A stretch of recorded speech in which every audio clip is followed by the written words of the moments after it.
Okay guys, in this video I'm going to attempt to clear up some misconceptions about the shoulder roll and the Philly shell. The Philly shell had become popular due to Floyd Mayweather Jr. Measure, much like Floyd does, and counters effectively late advantage because it seems to have nullified Marquez's power infrequently. That was a perfect example of all he was punching was Examine that theorem. And that's one of the reasons Floyd chose Marquez clearly as his comeback opponent.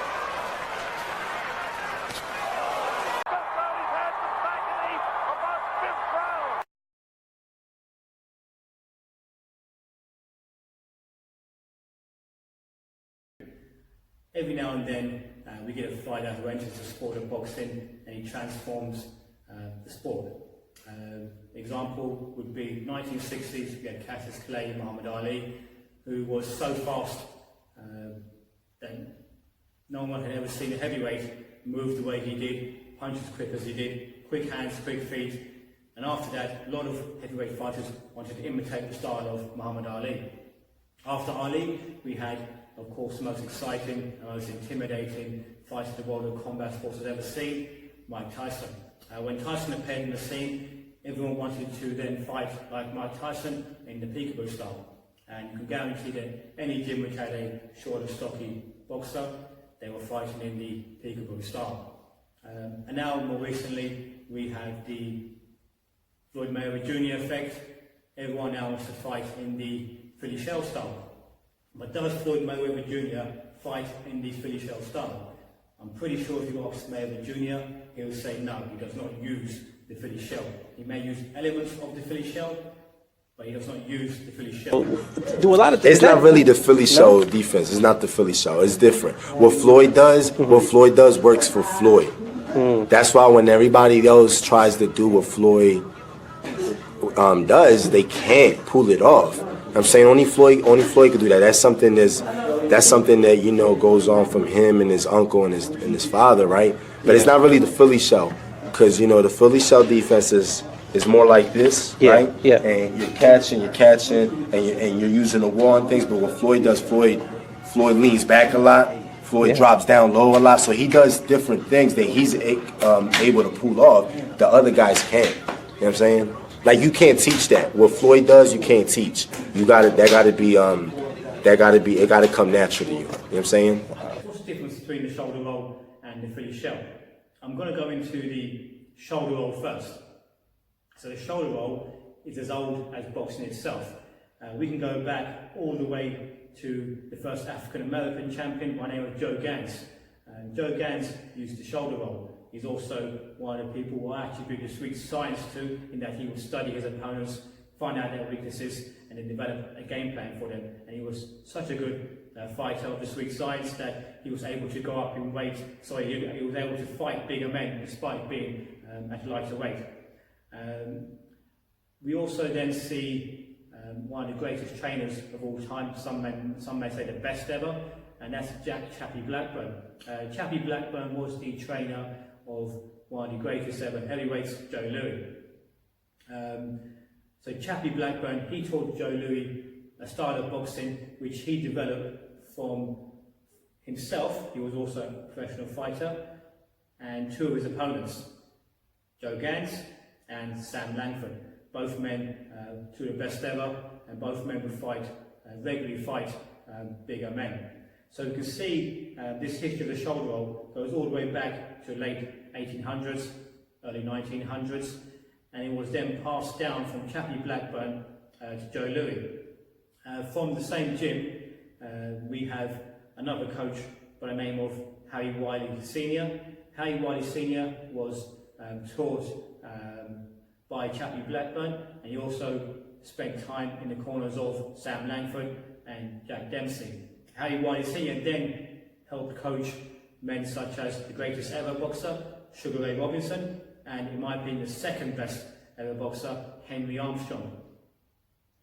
And from the same gym, Blackburn also trained a man by the name of Eddie Fudge, another who many believe was the greatest trainer in history.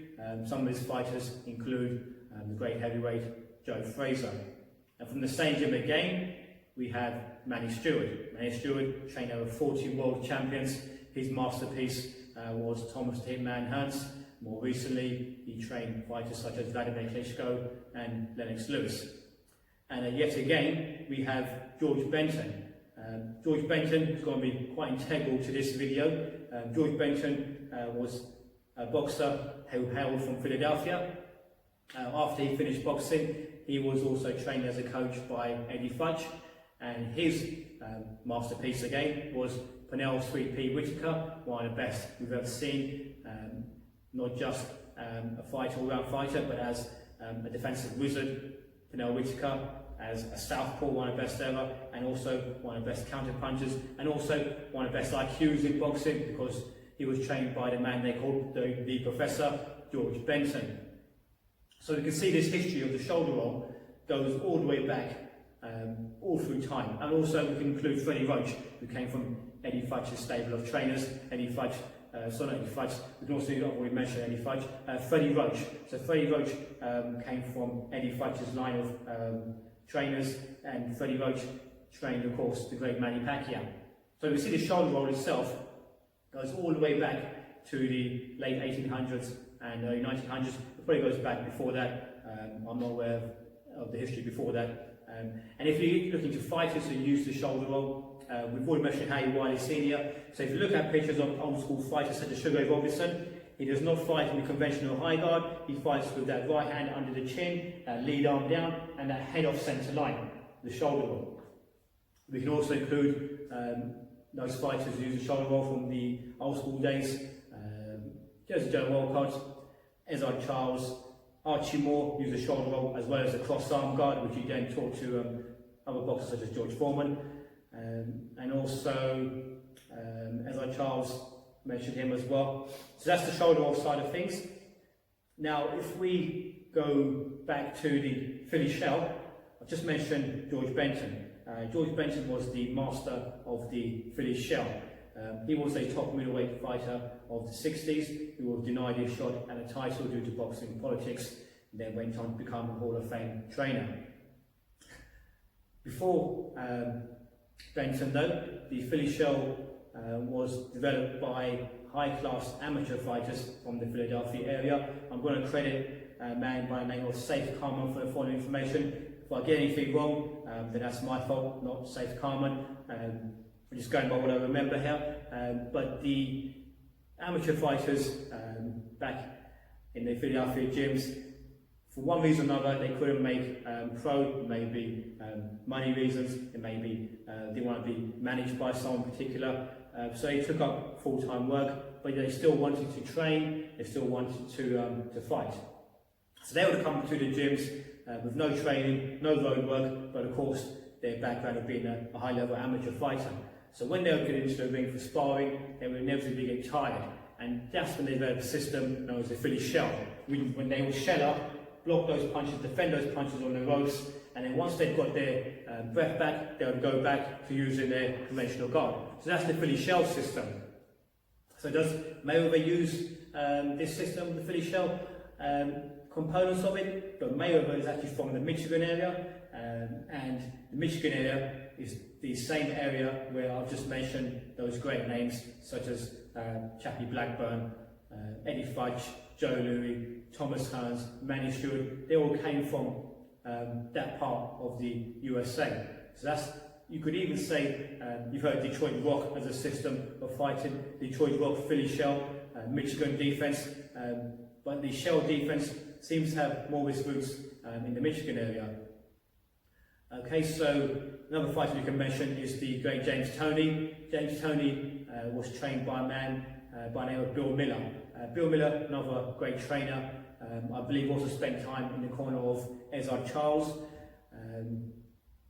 Bill Miller trained James Toney after studying fighters such as Ezard Charles, Archie Moore, Jersey Joe Walcott and Sugar Ray Robinson.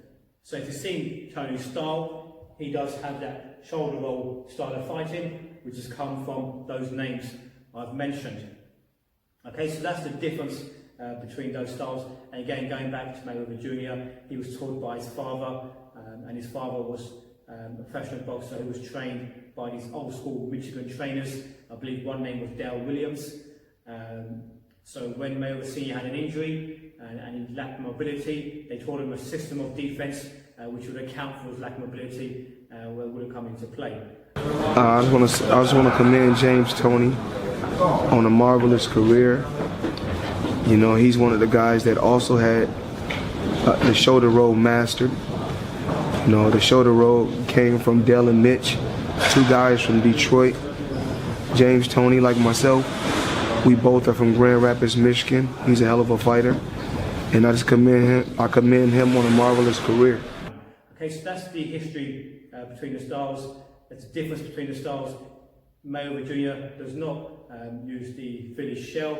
His system is rooted more in the Michigan style of fighting. As we just explained, the Michigan style of fighting goes way back. The shoulder roll is as old as boxing itself. Okay, so I hope that clears up any misconceptions of what the shoulder roll is and what the Philly shell is. Okay? Smart. Toney landed his shots and moved out of the way. And the mouthpiece is knocked complete. No low blow warnings from Richard Steele. Hip area of James Toney. That's right. Chopping rights inside from his nose while he got that glove rewrapped. Toney with the jab. 1, 2, 3, 4, 5, 7 of them. Barkley jab. Toney. And the 32 don't look as good on Barkley. Left hooks from Toney. Barkley is stunned again. And Iran